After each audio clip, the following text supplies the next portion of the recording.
undang-undangnya jelas, yang namanya laut nggak boleh disertifikat. Laut itu adalah common property yang tidak bisa dimiliki oleh pribadi, tapi itu adalah milik semua orang.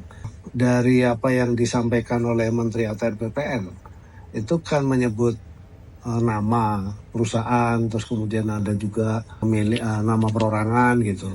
Ya, kita tentu selidiki juga. Tapi yang pasti saya tahu bahwa itu untuk kepentingan reklamasi adalah ketika Menteri ATR BPN menyampaikan ada diterbitkan sertifikat di dalam air. Ada 30 km pagar laut di situ, yang dipagar dari bambu itu, terstruktur pagarnya di situ. Lalu kemudian di sekitar situ itu ada HGB, ya, hak guna bangun atau sertifikat lah apapun namanya, yang ada di dalam laut yang terendam dengan air itu.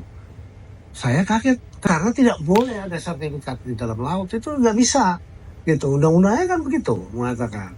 Jadi kalau sampai itu ada, wah, baru pikiran saya kepikir, oh ini tujuannya untuk ke sana. Ya lalu saya sampaikan, oh kalau gitu ini bisa jadi untuk kepentingan reklamasi secara natural. Saya katakan begitu. Kita sekarang kerjasama dengan ATR BPN. Jadi sudah rapat dengan menterinya, sudah ketemu sama menterinya, mereka melakukan investigasi. Kita tunggu aja hasil dari investigasinya si ATR BPN juga. Tapi sisi lain kami tetap mencari siapa yang melakukan pemagaran itu.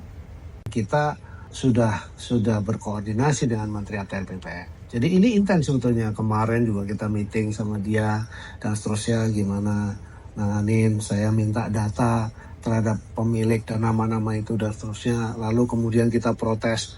Dan Menteri ATR BPN juga menyampaikan kepada saya segera akan mengumumkan mana saja yang bisa dicabut dan seterusnya. Tapi selalu saya katakan, Pak Menteri, yang ada di dalam laut sepakat ya, dalam laut sesuai dengan undang-undang memang tidak boleh ada. Apapun namanya 30 km pagar laut itu adalah salah. Salah, itu salah. Kita pasti panggil karena kita tahu dua perusahaan itu juga dari Pak Menteri ATR.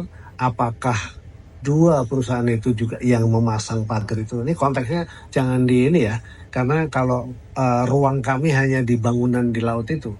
Jadi artinya kalau kita didorong ke tempat yang lain pasti salah itu. Jadi supaya publik juga bisa tahu bahwa yang membangun pagar di laut pakai bambu itu dan lain sebagainya itu yang sedang kita cari. Kalau ini ada kaitannya pasti kita akan panggil ini juga. Dan tim kita yang ada di Kementerian Kelautan Perikanan pasti sudah melakukan itu semua. Jadi di mana alamatnya, PT akan berkoordinasi dengan Kementerian ATR BPN untuk kemudian kita tanya itu.